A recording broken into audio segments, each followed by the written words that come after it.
Red green online present.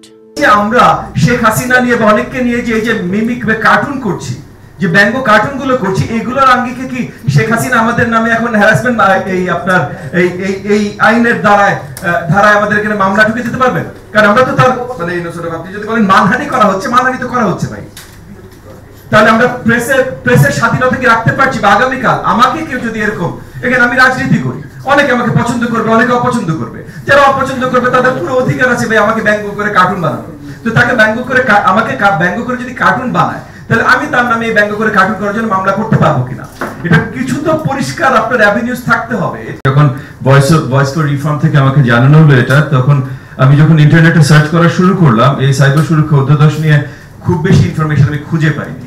আর যেহেতু আমি নিজেও আইনজীবী না, সেহেতু যতখানি ইনফরমেশন পেয়েছি সেখান থেকে আর কি আসলে খুব পরিষ্কার এটা সম্বন্ধে বোঝা আমার জন্য খুবই মুশকিল ছিল। তার জন্য আমি আরো বেশি করে, নট যে তা না হলে তৌহিদ ভাই আর জ্যোতির্ময় ভাইয়ের কথাগুলো আমি ভালো করে শুনতাম না, বাট তার জন্য আরো বেশি করে শুনেছি। এবং আমি খেয়াল করেছি এখানে সবচেয়ে বেশি নোটস লাস্ট 10-15 মিনিটস আমি নিয়েছি।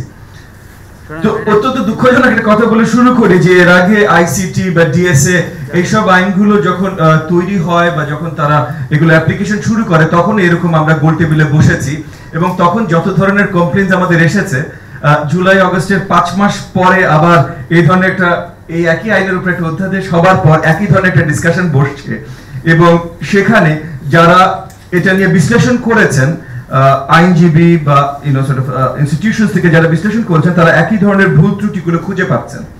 আসলে আইনের জায়গা থেকে না, আইনের অ্যাপ্লিকেশন থেকে আমাদের অভিজ্ঞতা বেশি। আমাদের রাজনৈতিক অঙ্গনে আমাদের নামে এগুলো নিয়ে মামলা হয়েছে, আমাদের কর্মীদের নামে এগুলো নিয়ে মামলা হয়েছে, জনগণের নামে যখন এগুলো নিয়ে মামলা হয়েছে তখন তারা আমাদের কাছে এসেছেন সহযোগিতা চাইতে।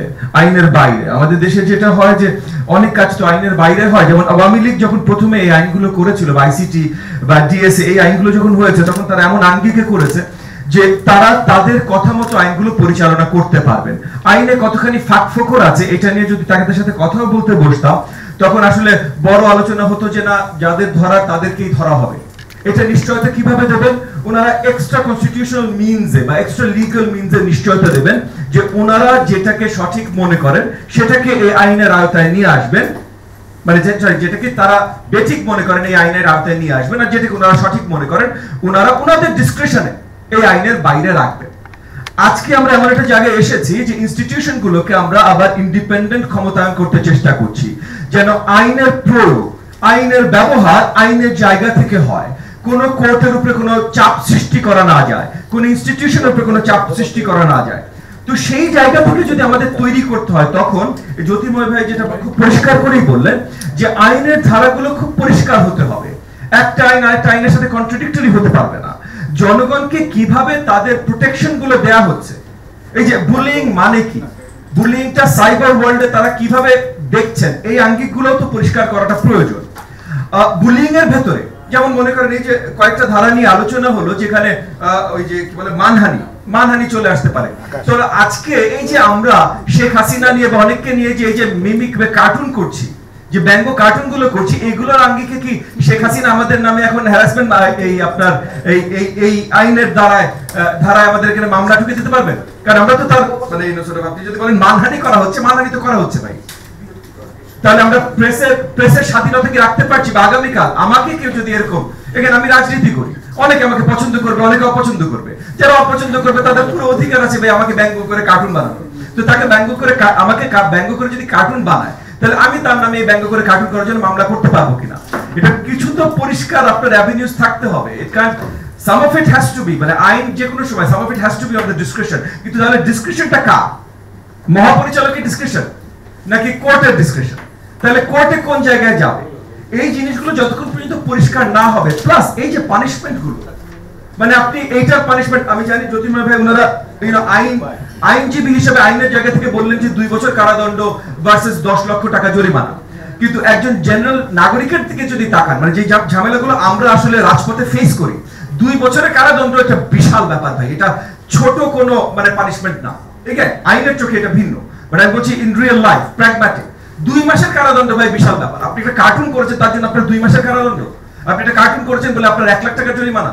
আর 1 লাখ টাকা জরিমানা যদি হয়, শুধু 1 লাখ টাকা জরিমানা যদি আমি দিয়ে পার হয়ে যেতে পারি, তাহলে তো ইটস বেসিক্যালি রিচ ট্যাক্স। যে আমার যদি ধন থাকে তাহলে আমি যাকে ইচ্ছা তাকে নিয়ে মজা করতে পারি, আমি যদি ধন খুবই না হই তাহলে আমি সবার কাউকে নিয়ে মজা করতে পারবো না। So it's a tax of the poor.